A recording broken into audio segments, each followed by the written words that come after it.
daftar hutang BUMN jatuh tempo di tahun 2020 ini merinding saya. Saya list yang besar-besar dulu ya. Telkom 53 triliun, Krakatau Steel 15 triliun, Kimia Farma 7 triliun, Wika, Adikarya, PP, Waskita kalau dijumlahkan 130 triliunan, Garuda Indonesia 45 triliunan. Sisanya saya malas deh ngelanjutin. Lalu PLN misalnya punya hutang 600 triliun dan di sini kita punya perbedaan cara pandang dari sisi APBN. Entah bagaimana mungkin saya ini karena mungkin orang bodoh ya. Saya mengatakan bahwa hutang BUMN adalah hutang negara. Aset BUMN adalah aset negara. Sementara dalam postur APBN, hutang BUMN dimasukkan sebagai hutang korporasi atau hutang perusahaan. Sehingga secara rasio hutang kita aman jika disandingkan dengan PDB. Bagi saya ini akal-akalan karena bolehlah menganggap hutang BUMN adalah hutang perusahaan. Tapi kalau default atau kalau gagal bayar, apakah negara bayarin? Tidak. Oke, saya ulangi lagi ya pertanyaannya. Kalau PLN gagal bayar, apakah negara bayarin atau tidak? Sekali lagi, sang ibu mungkin mengatakan tidak akan menanggung default hutang BUMN. Oke, lalu lendernya PLN, nagih PLN dan PLN tidak bisa bayar. Negara tidak bayarin, APBN tidak bayarin. Maka PLN akan disita oleh lendernya, oleh peminjamnya, katakan oleh lembaga keuangan global. Lalu asetnya PLN diambil. Benarkah negara akan tetap tidak mau bayar? Sekarang PLN diambil oleh asing yang telah meminjamkan uangnya ke PLN. Karena negara tidak mau bayar. Rasanya tidak mungkin. Karena induknya BUMN adalah negara. Maka pasti dibayar dan pasti menggunakan APBN. Dan itu pasti.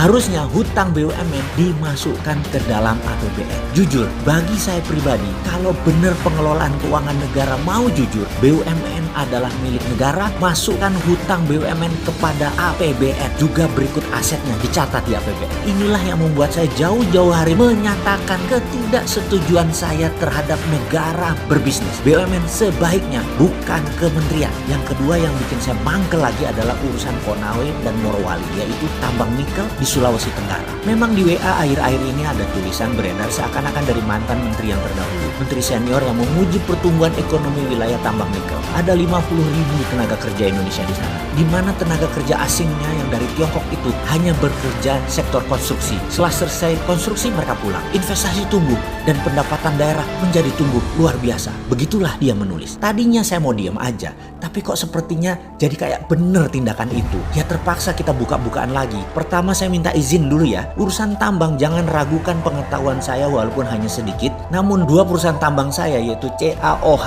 2 kali atau kalsium hydroxide dengan kapasitas 100 ton per hari adalah sebuah pengalaman panjang sejak tahun 1996.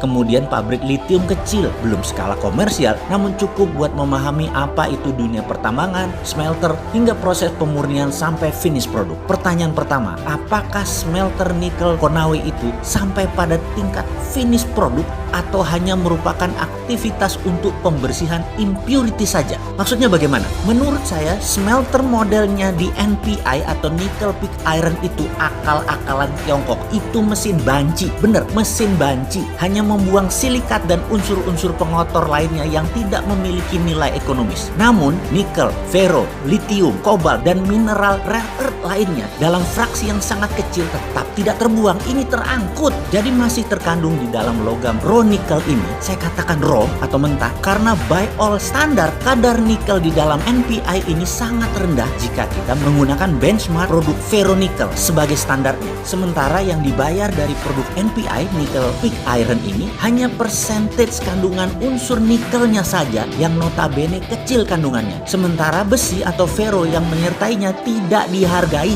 walaupun persentase kandungannya sangat besar. Tentu saja mineral-mineral ikutan lainnya pasti tidak akan dihitung, termasuk juga mineral rare earth dijual dengan gratis. Dan inilah asli yang terjadi saat ini. Indonesia kehilangan sovereign asetnya kalau itu dilakukan. Oke, begini melihatnya lagi. Dan ini boleh tanya kepada seluruh ahli pertambangan mineral. Dalam setiap pemeriksaan dan analisis terkait isi atau konten mineral pada setiap laboratorium uji, katakanlah itu Sukovindo atau lembaga asing yang punya standar perhitungan atas isi kandungan material tadi, selalu dihitung berdasarkan ppm atau part per million atau persen berat, di mana yang dihitung hanya mineral yang memiliki ukuran tertentu dalam range yang terbaca oleh alat atau metode pengukuran. Sedang ukuran mineral yang berada di luar range serta tidak terbaca oleh alat atau metode analisis ini dianggap nol, artinya tidak komersial atau artinya tidak menguntungkan. Biasanya pakai metode yang disebut assaying dengan pendekatan reaksi kimia atau menggunakan alat-alat tertentu lainnya melalui pendekatan fisika dengan dasar ukuran material. Pertanyaan sekarang, berani nggak menghitung konten material pakai EDAC sistem yang menggunakan spektrum warna? Di seluruh dunia, ketahuilah wahai pejabat yang terhormat, metode perhitungan isi kandungan mineral selalu menguntungkan pembeli. Karena itu mereka tidak pernah mau pakai sistem lain, maunya hanya menggunakan ukuran material saja sebagai dasar pengujian di laboratorium. Kita pemilik sovereign asset selalu dikadalin. Karena itu kalau saya sekali lagi dapat mandat nih, tak stop semua eksplorasi mineral ini. Tapi sebentar, jangan takut, nggak mungkin Sontoloyo ini dapat mandat. Orang minat belas, ambil tuh jabatan. Nggak pantas orang kayak saya ini. Jadi dalam hal ini, jangan bandingkan dengan 50.000 tenaga kerja Indonesia yang bekerja di sana. Lalu ada investasi 20 triliun sebagai sebuah kebanggaan. Pak, yang namanya investor duit 20 triliun itu ya harus balik. Kalau perlu beli pejabat, kalau perlu pejabatnya diajak masuk bisnis. Namun sebuah kepastian lain adalah aset kita, mineral kita, sovereign aset kita hilang karena silau dengan uang cepat itu pejabat. Kalau dari pendekatan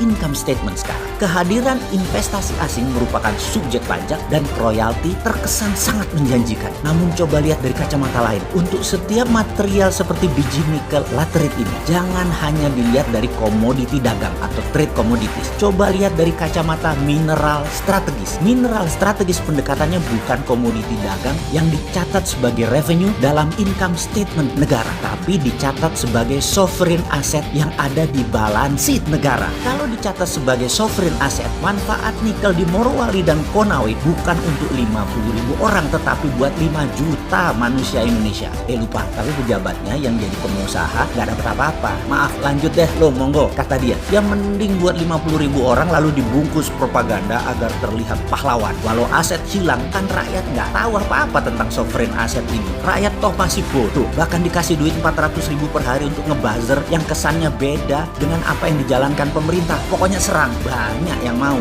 Sahabat, semoga informasi ini bisa dipahami. Sedikit kontribusi pemahaman pandangan dari sisi lain. Sedikit kritis, tapi ada solusinya. Sungguh, sovereign asset itu adalah cikal bakal sovereign wealth fund yang harusnya negara mainkan di tengah pandemi ini. Bukan malah menyetujui undang-undang minerba yang baru yang kemudian membuat sovereign asset kita hilang selamanya.